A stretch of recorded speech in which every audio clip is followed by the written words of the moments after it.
ของเบาสายโดยให้ตะแกเห็นเนาะโดยให้กันเลยให้พอแสนหนึ่งให้แม่อีกแสนหนึ่งพี่น้องเบาสายก็ยังอยู่400,000พี่น้องเอ้ยบ่ได้ดอกใจเขาลำรวยเด้อเฒ่าแก่เฮามันคนยืนซื้อเพิ่นแม่ไม้แม่ไม้เอ้ยเพิ่นมีแต่ความสุขความเจริญเด้อความสุขความเจริญลำรวยมีไปปังเด้อเบิ่งแย่งพิมพ์ชี้เจ้าบ่มีหยังหลายเบาสายก็ส่ำนี้แหละขอบใจ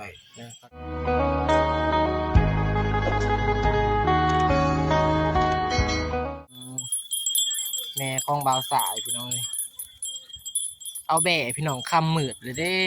เอาเขาแบะเขายังพี่น้องเอ้ยเรื่องของเบาสายอันนี้เด้อผู้ใดอยากเห็นพี่น้องเอ้ยก็มาเบิ่งมาส้มได้พี่น้อง หันหน้าตั้งนี่กับกราบสบายดีสวัสดีเด้อพี่น้องหมดสุขุทุกคนบ่ว่าสิเป็นฝั่งไทยหรือว่าฝั่งลาวที่เข้ามาติดตามส้มซองเบาสายกันยินดีเข้าสู่ซองเบาสายเด้อพี่น้องไปเบิ่งเฮือนเบาสายกันเลยพี่น้องว่าสภาพอากาศสิเป็นอย่างไรพี่น้องรถนี่รถลายเข้ามาตีเข่าพี่น้องเอ้ยเขาตีเข่าพี่น้องเฮือนข้างล่างพี่น้องเอ้ยเอามาตีเข่าตีหน้าเขาก็เลยบ่มีมันจอดก็เลยจอดอยู่หน้าเฮือนเบาสายพี่น้อง2-3 คันจอดเพราะว่าเบาสายมันอยู่เฮือนอยู่หน้าทางพี่น้องเอ้ยสบายดีทานปองพี่น้องนี่แหละเฮือนเบาสายสบายดีเว้ยคนเต็มตารางสบายดีว่าเห็นยังนี่กิน100เว้ยแนวเพิ่มพลังพูดเสียวินมันเสียงไปเบิกเลยในกลางเฮือนนี่สบายดีพ่อแม่พี่น้องสาวนูน่าสบายดีเด้ออันนี้ดีได้จังได๋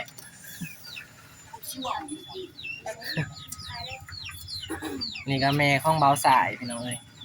มื้อนี้ก็ทั้งแม่ไม้เพิ่นบอกให้มาถ่ายเพื่อนเบาสายแล้วก็ถ่ายแม่ครอบครัวพี่น้องเบาลิงมื้อนี้สบายดีเบาลิงว้าวไทยเฮ็ดพระเจ้าว้าวเฮ็ดขโมยใส่พอได้ไหมโอ้ไปสวยเขาอยู่หั่นบ่โอ้มันไปสวยเขาพี่น้องเอ้ยเดี๋ยวนี้แม่ไม้เพิ่นบอกให้ถ่ายเฮือนแล้วก็ถ่ายพ่อแม่แน่ชีวิตเป็นอยู่เพิ่นเลยเราหาไปแดงกินงานปันเขาร้านขันกันขังก้านไปพอดีน้ำมากเลยไปอันนี้มาถ่ายคอเมียนทางหลังก็พุกพี่น้อง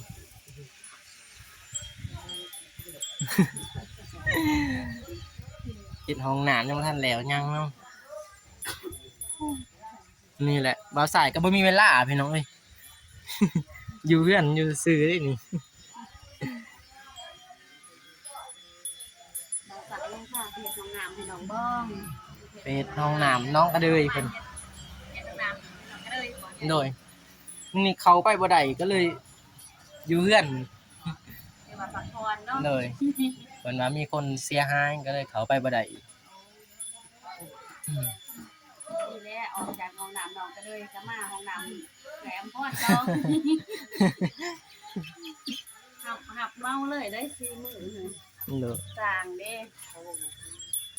คนลายได้พี่น้องเพื่อนเราใส่เต็มพี่น้องเอ้ยทางแม่ไม้เพิ่นให้เงินมา 1,000 บาทให้ทางเบาสายแล้วแต่ว่าเบาสายก็สิให้แม่นำแน่ให้แม่กับพ่อเพิ่นบ่ได้บอกดอกว่าสิให้แต่ว่าเบาสายก็สิให้แม่แน่เพราะว่าให้พ่อแน่เพราะว่าบ่หลายบ่รวมก็สิใหม่ได้มื้อคนดุดีใจนำเพิ่นแกงปั้นให้พ่อให้แม่เพิ่นบ่ได้ซื้อน้ำส้มน้ำหวานโดยอย่ามาแดงกัน ยังซองเฒ่าสำอยู่ในเฮือน ขึ้นเบิ่งเฮือนเบาสายก่อนพี่น้องนี่แหละพี่น้องเอ้ยชีวิตเดินขั้วนี่พี่น้องเอ้ยเดินขั้วปลูกเขือแล้วพี่น้องเอ้ยเพราะว่าเบาสายก็ทุกข์ยากแน่พี่น้องเอ้ยเดินสร้างก็นี่มีหยังหลายดอกพี่น้องนี่จะเป็นห้องนอนของเบาสายพี่น้องเอ้ยชีวิตเบาสายกันอย่างนี้แหละพี่น้องเอ้ยทุกข์ยากปากมอนนั่นแหละคือพี่น้องว่าแหละพี่น้องเอ้ยถ่ายชีวิตให้เบิ่งเพื่อนเบาสายเองพี่น้อง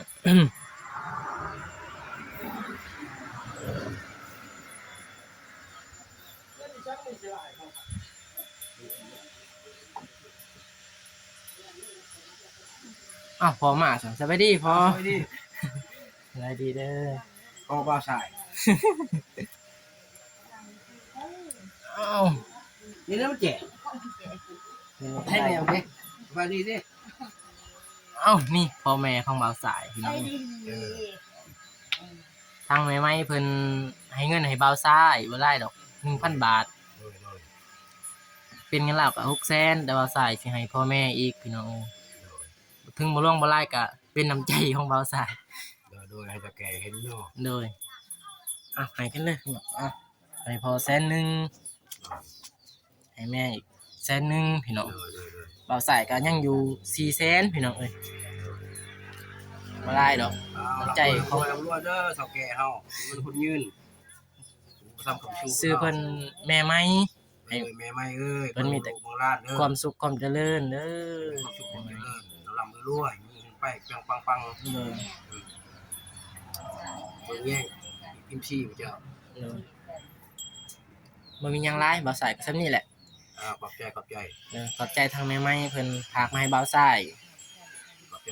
เลย เพิ่นฝากมา 3,000 ให้เบาโก1,000แล้วก็ให้อายเบานุ่ง1,000ให้คงคอนน้องไอ้ว่าเพิ่นเลยให้เบาสายอีก1,000ทางแม่ไม้ขอบใจหลาย ไทยต่างประเทศ ๆโดยอยู่ไทยเพิ่นอยู่ อันนี้แหละชีวิตเบาสายก็สิได้จบเพียงเท่านี้พี่น้องเอ้ย เพื่อนชั้นอยู่แล้ว เพิ่นสร้างเบาสาย1แล้วว่าเขาหนามยังโอ้เบาสายกับท่าน1เขา พี่น้องคลิปนี้เบาสายก็จบเพียงเท่านี้เด้อพี่น้องเพราะว่าบ่มีหยังหลายพี่น้องเอ้ยเรื่องไทยเรื่องเบาสายเอง ไทยหอย โดยคลิปนี้ก็กล่าว ทาง24ก็ต้องมีแต่ความสุขความเจริญเด้อพี่น้องปรารถนาสิ่งใดก็ขอให้ได้สิ่งนั้นและความปรารถนาเด้อพี่น้องความเจ็บจะได้ความไข้อย่ามีแต่ความสุขความเจริญเด้อพี่น้องขอบใจทางแม่ไม้เพิ่นเด้อที่พาเงินมาให้แล้วนี่จะความสุขความเจริญเด้อแม่ไม้ร่ำรวยเด้อปังๆคลิป จบเพียงเท่านี้เด้อพอกันใหม่คลิปหน้าคลิปนี้ขอกล่าวคำว่าสบายดีพี่น้อง